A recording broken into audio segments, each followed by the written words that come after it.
నేను ఎప్పుడు ఇంటికెళ్ళినా కూడా చాలా ఎక్కువగా మునగాకుని అదేవిధంగా కరివేపాకుని అయితే తెచ్చుకుంటాను. మాది పల్లెటూరు కాబట్టి చాలా ఎక్కువగానే దొరుకుతుంది.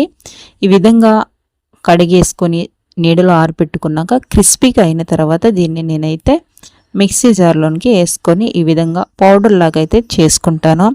మేముండేది సిటీలోనండి, మాకు ఇది దొరకటం చాలా కష్టం. కాబట్టి ఇంటికి వెళ్ళిన ప్రతిసారి అయితే ఎక్కువగానే నేను తెచ్చుకుంటాను. ఈ విధంగా పౌడర్ చేసుకొని నేను ఒక బాక్స్లోకి అయితే స్టోర్ చేసుకుంటాను. దీని తర్వాత గాజు సీసాలకి అయితే వేసుకుంటాను. ఇప్పుడు అది నాకు అవైలబుల్గా లేదు కాబట్టి.